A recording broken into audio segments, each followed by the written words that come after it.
"40 Rules of Love", Kenya, Konya, January 1246.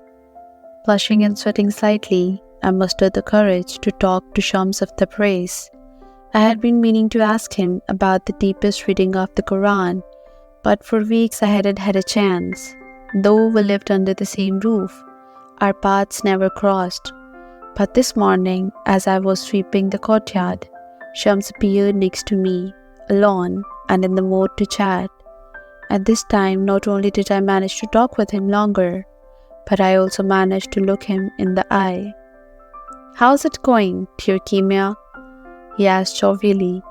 I couldn't help noticing that Shams looked dazed, as if he had just woken up from sleep or else another vision. I knew he had been having visions lately more often than ever, and by now I had learned to read the signs.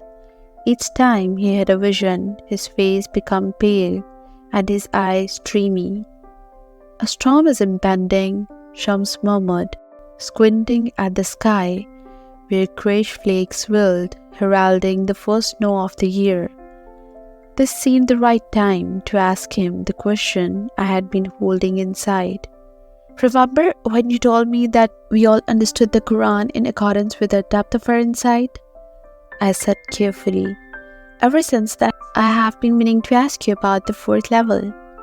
Now Shams turned toward me, his gaze raking my face. I liked it when he stared at me so attentively. I thought he was his handsome Mustang, like this. His lips pursed, his forehead slightly creased. "The fourth level is unspeakable," he said. "There is a stage after which language fails us. When you step into the zone of love, you won't need language." "I wish I could step into the zone of love someday," I blurted, but then instantly felt embarrassed. "I mean, so that I could read the Quran with deeper insight." An odd little smile etched Sham's mouth. "If you have it in you, I'm sure you will. You'll dive into the fourth current and then you'll be the stream." I had forgotten this mixed feeling that only Shams was capable of stirring in me. Next to him, I felt both, like a child learning life anew, and like a woman ready to nurture life inside my womb. "What do you mean, if you have it in you?" I asked. "You mean like destiny?" "Yes, that's right," Shams nodded. "But what does destiny mean?" "I cannot tell you what destiny is. All I can tell you is that what isn't. What it isn't. In fact, there is another rule regarding this question. Destiny doesn't mean that a life has been strictly predetermined. Therefore, to leave everything to fate and to not actively contribute to the music of the universe is a sign of sheer ignorance. The music of the universe is all-pervading, and it is composed on 40 different levels. Your destiny is the level where you will play your tune. You might not change your instrument, but how well to play is entirely in your hands." I must have given him a befuddled look, for Shams felt the need to explain. He placed his hand on mine, gently squeezing. With dark, deep eyes glinting, he said, "Allow me to tell you a story." And here it is, what he told me. One day, a young woman asked a dervish what fate was about. "Come with me," the dervish said. "Let's take a look into the world together." Soon they ran into a procession. A killer was being taken to the plaza to be hanged.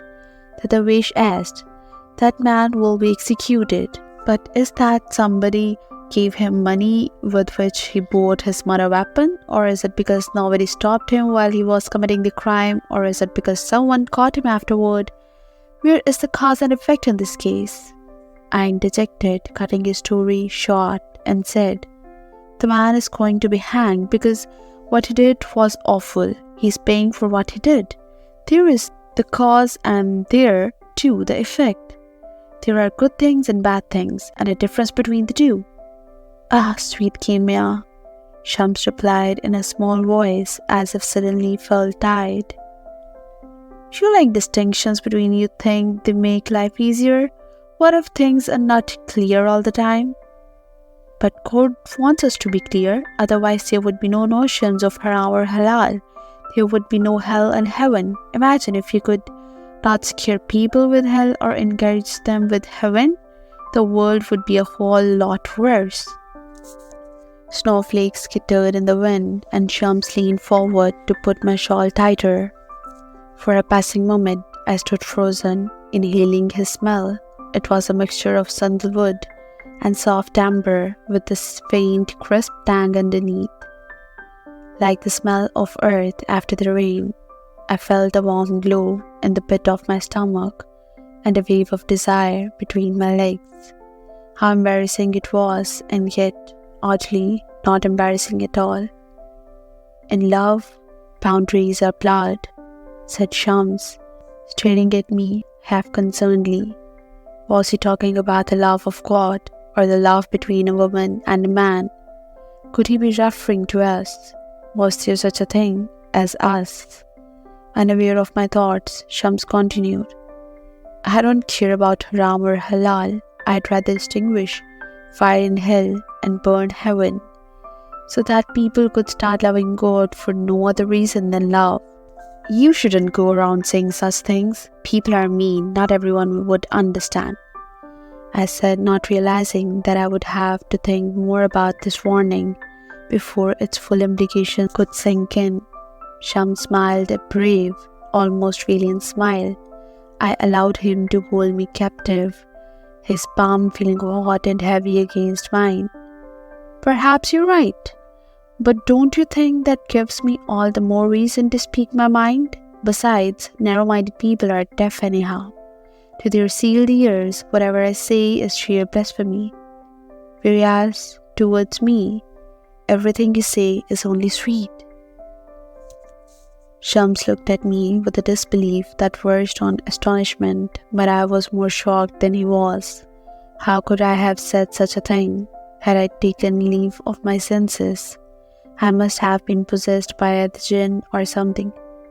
I'm sorry, I'd better go now, I said as I jumped to my feet, my cheeks burning with shame, my heart pounding with all the things we had said and left unsaid.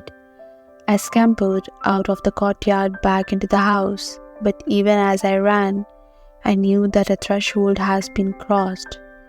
After this moment, I couldn't ignore the truth that I had known all along. I was in love with Shams of Tabrizi.